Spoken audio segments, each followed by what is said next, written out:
سلام بچه‌ها، من علی گیم اکسر هستم و همونطوری که میدونین امروز میخوام بهتون یاد بدم که چطور با سرچ کردن در گوگل به بازی‌های متنوعی برسین یا بازی‌های متنوعی انجام بدین. توی گوگل بازی‌های وجود داره که با سرچ کردن میتونین از اون بازی‌ها بهره مند بشین.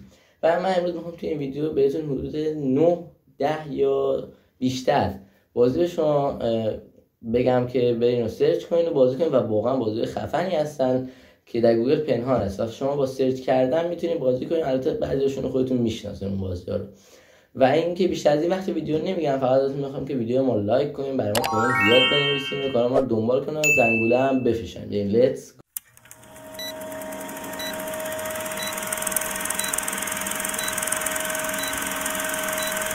خب بچه‌ها، بریم سراغ بازی اول. بازی اول ما بازی که خیلی آسونه، یعنی شاید تقریبا میگم همتون و کسایی که گیم زدن حتما این بازی رو میشناسن.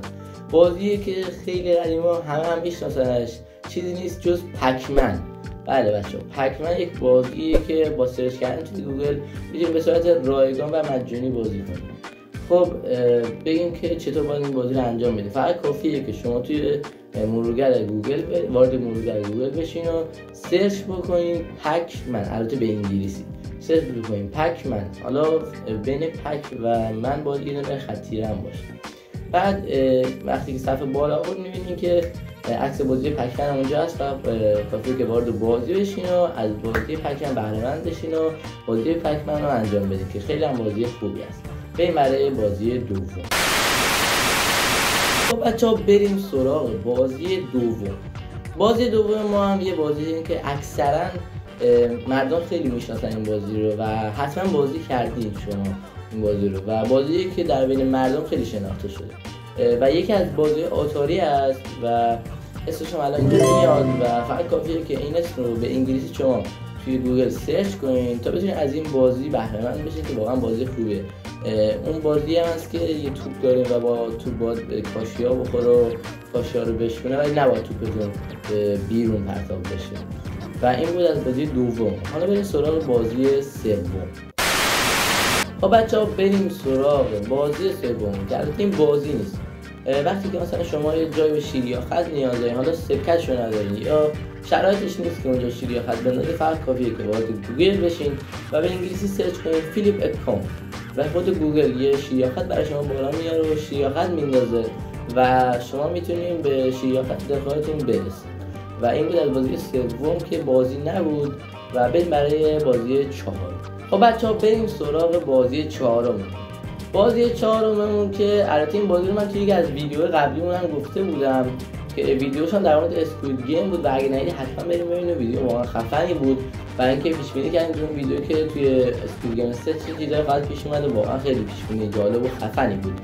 و اینکه این بازی رو توی اون ویدیو هم گفته بودم ولی توی این ویدیو هم میگم، فقط شما کافیه که توی گوگل به انگلیسی سرچ کنین اسکوید گیم و وقتی که صفحه بالا آورد یکم وای میسین و حدود 5 ثانیه که اون ویدیو رو قبلا گفتم 5 ثانیه باید پایسین و یه کارتی برایتون اون پایین صفحه میاد و فقط کافیه که روی اون کارت کلیک کنین و بازی چراغ سبز و چراغ قرمز برای شما فعال میشه که یک بازی خیلی فانتزی و جالب هم هست و خیلی به صورت رایگان هستش و خیلی هم بازی خفن هست.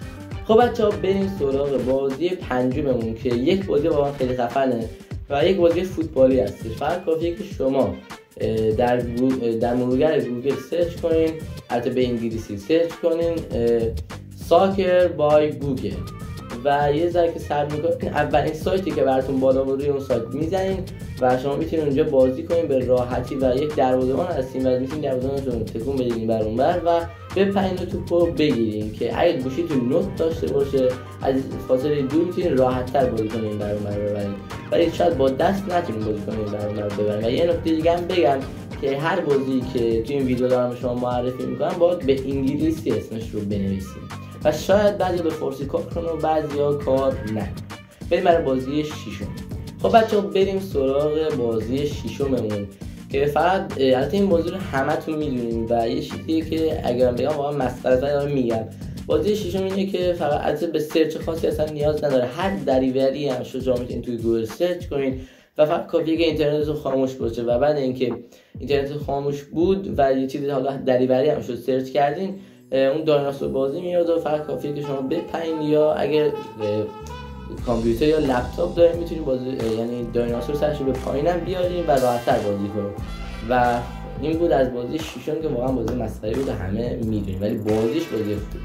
خب بچه‌ها بریم سراغ بازی هشتم. بازی هشتم بازی که خیلی اصالتا قدیمی و خیلیاتون میشناسینش. چند تا وقتی کاشی داشتیم و مثلا روی هر کاشی میزدیم زیرش یه عدد بود و اگه روی کاشی میزدیم که زیرش بمب بود کلا کاشی‌ها میترکید کنن شما گیم اوور میشدیم.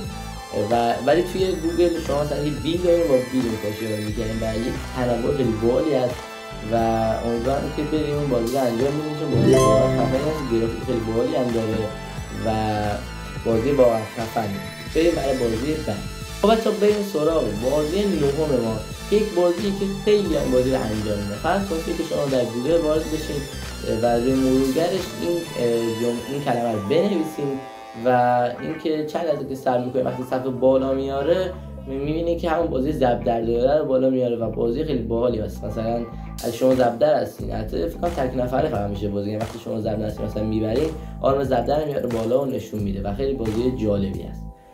و بریم برای بازی بعد. خب بچه‌ها بریم سراغ بازی دهممون. بازی دهم که بازی نیست ولی مربوط به یک بازی خیلی خفنه که بازی لاست آف اس هست و همتون یعنی همه گیمرها این بازی رو میشناسن و حتما توی کنسول یا کامپیوتر گیمرها این بازی رو انجام دادن و یک بازی خیلی محبوب و توی مردم خیلی رواج داره، مردم خیلی این بازی رو دوست دارن. فقط کافیه که شما وارد گوگل بشین، توی مرورگر بنویسین لاست آف اس به انگلیسی و اینکه وقتی که نوشتین چند لحظه صبر می‌کنید، وقتی صفحه بالا آورد بوده بازم مثل بازی اسکوید گیم 5 ثانیه صبر می‌کنین، بعد یه قارچ اونجا براتون میاره، روی قارچ میزنین و بازم همون قارچ میاره و هر موقع که روی قارچ بزنین یه ذره از صفحه گوشیتون یا مانیتورتون از صفحه قارچ پر میشه، یعنی از قارچ پر میشه، از گیاه قارچ. و این چه ربطی داره اصلا به لاست آف اس؟ خب اگه گیمر باشین میدونید که داستان لاست آف اس اینه که بر اساس خوردن، یعنی بر اساس یک بیماری که از یک قارچ اومده بود مردم به جون هم افتادن و کلا شهر به هم ریخت. این بود از این یکی بازیمون که به بازی لاست آف اس ربط داشت. بریم برای بازی بعدی. خب بچه‌ها بریم سراغ بازی 11مون. بازی 11مون اینه که خیلی این بازی رو دوست دارم و همش دنبال این بازی بودم و میتونین به راحتی توی گوگل این بازی رو پیدا کنین. فقط کافیه که این کلمه رو توی گوگل سرچ کنین و البته به انگلیسی بازم و این بازی ازتون میاد و چه جور بازیه، مثلا ترکیب دو تا ایموجی رو بهتون نتیجهش میده، مثلا یه ایموجی با یه ایموجی دیگه انتخاب میکنین و بعدا میتونین ترکیبشون رو با هم دیگه ببینید که واقعا بریم سراغ ادامه ویدیومون. یه لحظه دوربین ما یه لحظه مشکلی براش پیش اومد و نتونست بقیه ویدیو رو بگیره. داشتم میگفتم که یک نتیجه خیلی خوبی از ترکیب ایموجی ها میده و واقعا برنامه و بازی خفنی هست و حتما بهتون توصیه میکنم که حتما برین این بازی رو تست کنین و می‌خواستم بگم که اون نکته من میبینه که وقتی این بازی رو سرچ میکنین بعد یه فلش داره پایین و روی فلش بزنین بازی دیگه جذاب باحالی میاد، میتونین از اونها بهره مند بشین. بعد میخوام که ویدیو ما لایک کنین و برام کامنت زیاد بزنین، کانال ما رو دنبال کنین و زنگوله هم بفرستین. تو ویدیو بعد خدا نگهدار.